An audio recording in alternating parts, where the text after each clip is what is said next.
Hello student, today we are going to learn natural resources, air, water and land, lesson number 1, standard 6th, general science. So in this lesson we learn about air.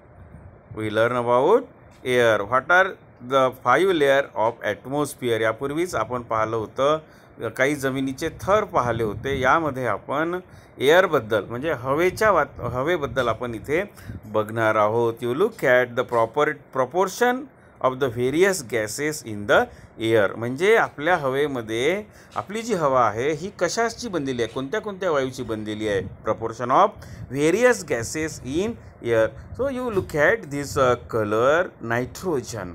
Nitrogen is 78% in our air construct 78% of nitrogen, 21% of oxygen, 0.9% of argon,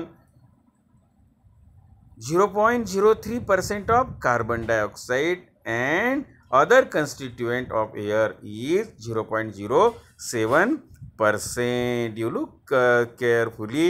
The proportion of various gases in air म्हणजे हवेमध्ये कोणते वेगवेगळे जे वायू असतात.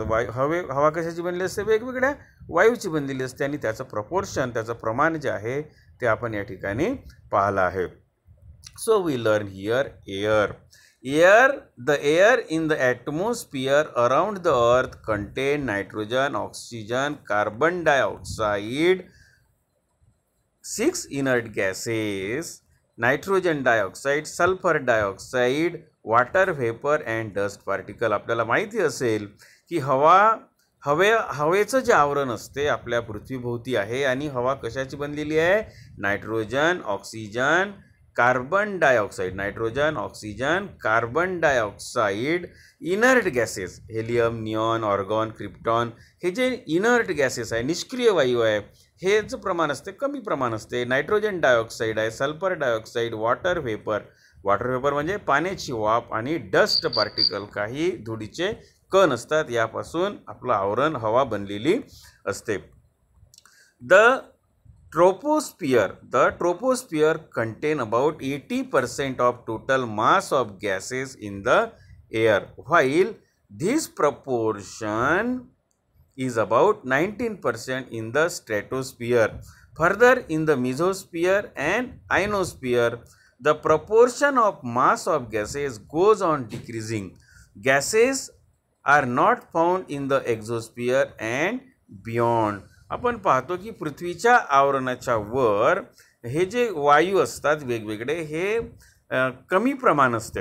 याला निश्चित काही विशिष्ट अंतरापर्यंतच आपण जसजसं आपण वर जावं पृथ्वीपासून तसतसं या वायूचं प्रमाण कमी कमी होत जात असते, हवेचं प्रमाण पण कमी होत जात असते. You can see that air is a mixture of several gases. आपल्याला माहिती आहे, या ठिकाणी आपण पाहू शकतो air is a mixture of many gases. म्हणजे यामध्ये सर्वात जास्त कोणतं आहे, नायट्रोजन 78% आहे, oxygen, argon, carbon dioxide and other gases. Air is a mixture of several gases and is the chief constituent of the earth's atmosphere. आणि महत्त्वाचं पृथ्वीच्या वातावरणामध्ये हवा हा अत्यंत महत्त्वाचा असा घटक आहे. Beside this gases air also contain water vapour and dust particle. म्हणजे हवेमध्ये म्हणजे वायूच नसते तर हवेमध्ये काय असते, वॉटर व्हेपर असतं. वॉटर व्हेपर म्हणजे पाण्याची वाफ असते आणि डस्ट पार्टिकल असतात. This amount of the gases in the air is greatest near the surface and decreases as we go higher and higher from the surface. जसजसं आपण वर जाऊ तसतसं हवेमधल्या वायूचं प्रमाण काय होत असते, कमी होत असते. Decreases as we go higher and higher.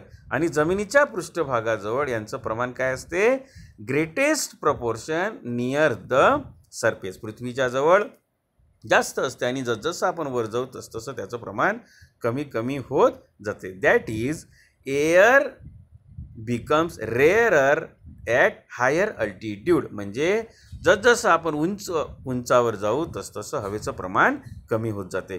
The proportion of the constituent of air and some other uses are given below. काही आपण त्याचं प्रपोर्शन आणि त्याचे उपयोग आपण पाहू. Some uses of gases in air. Nitrogen काय करतो आपल्याला? Nitrogen help living things to build the necessary protein. आपल्या शरीरामध्ये प्रथिन तयार होते त्यासाठी नायट्रोजनची गरज असते. It is useful in the production of ammonia and air tight packing of फूडस्टफ.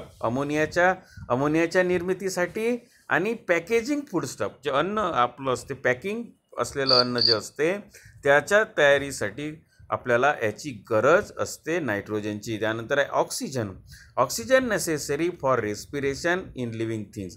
आपल्याला माहिती आहे ऑक्सिजनची गरज कशासाठी आहे? रेस्पिरेशनसाठी आहे, श्वसनासाठी आहे आणि ज्वलनासाठी आहे, कंबुशनसाठी आहे.